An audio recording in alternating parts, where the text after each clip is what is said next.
haven't you? Seen who? Calvin.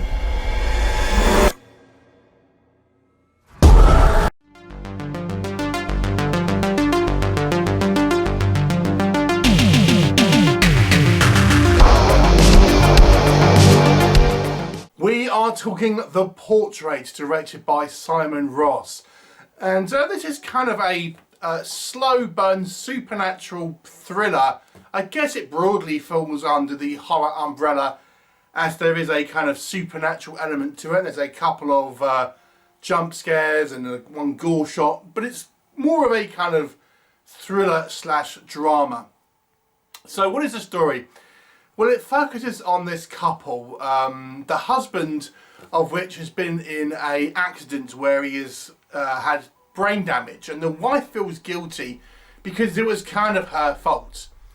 And so she takes him to the guy's kind of like ancestral home in hopes of effectively kind of getting him to remember his past, because he's effectively lost his memory and has you know, lots of motor functions and things like this. So she's hoping by taking him to this kind of like familial home, he'll start to kind of remember and piece his life back together. But whilst they are at this kind of lush kind of manor, obviously the husband has come from money, she finds a portrait which is dated back, you know, nearly 100 years. But the kind of the subject of the portrait looks exactly like her husband. And then she starts to have strange kind of visions and kind of experiences where there could be something supernatural going on, or could it just be her own anxiety and stress kind of playing tricks on her. What will happen? You'll have to watch the movie and find out. So let's discuss The Portrait. What works in this movie's favour? I believe the strongest thing about this film is the central performance by our lead actress here, who I think does a good job of portraying someone who is racked by guilt, feels an obligation to kind of look after her husband, but is also really tired and at her wit's end through the kind of the experience and everything, and is obviously deeply kind of unhappy.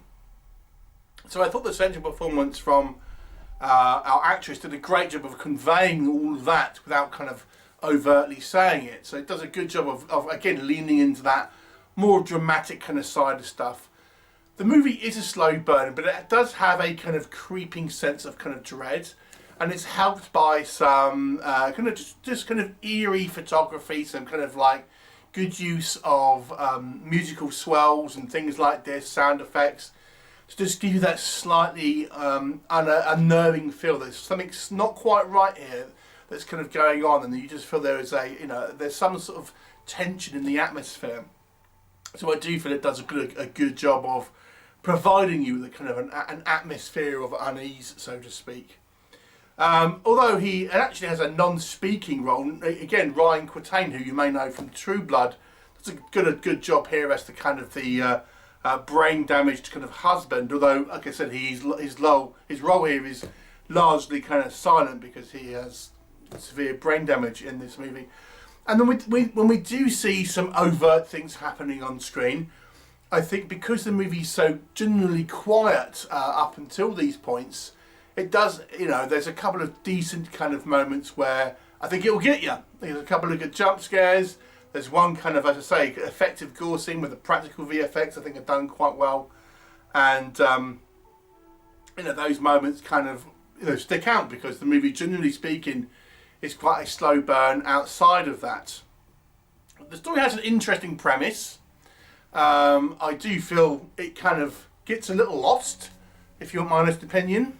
There's a few hints about what's kind of going on through the movie, but that now transitions to what I think maybe doesn't work in this film. Now this one may be a bit more subjective than other critiques, but I have to say I didn't find the story all that interesting. I understand what they were going for, and it's kind of like a mystery. I'm not going to spoil it for you, but it's a mystery kind of going on.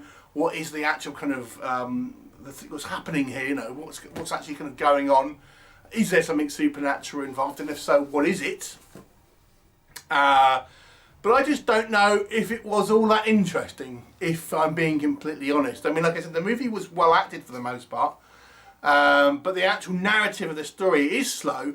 It's not a long film, it's a relatively short film, but it's still, the story, I didn't feel there was much in it, to be honest. And I have to say as well, I can't help but feel that there's also some plot holes in it. And I won't go into what they are because I feel that would be a spoiler. But there's a couple of things here that didn't quite make sense to me. So yeah, there's a few things that, having a relatively kind of like slow burn movie, you kind of dwell on certain aspects and I don't know if that entirely makes sense. But there you go. And then we also have Virginia Madsen in a small role, who I think acting was terrible in it, if I'm honest. She was so hammy. It was just like, oh my god. There was like, yeah, it was just like, oh, you're not acting suspicious at all, are you, Virginia Madsen? I was like, oh, come on. It was just, it was really clunky, hammy performance from Virginia Madsen. I was just like, yes. But you need to act a little bit shifty, but she's way overdone it. And then when the conclusion happens, like I said, I think there are hints dropped through the movie, but I just don't know if it's all that interesting, if I'm completely honest. I'm not going to say obviously what it is. So overall, I think this movie, on a technical level, is actually relatively kind of well put together, and I can't fault our main two actors in their performance, but the subject of the film is maybe a little uninteresting for some, a little slow for others, and I didn't feel that there was a huge amount of meat on the bones. And there's a couple of plot holes, a couple of kind of dodgy performances that I feel just let the movie down a little bit. It's certainly not a bad film, but I don't know if it's a strong recommend for me. So I'll kind of say this movie kind of falls at an average score for me of 5 out of 10. Have you seen it? What did you think of it? Please do leave me a comment, and I shall look forward to seeing you next time. Bye for now.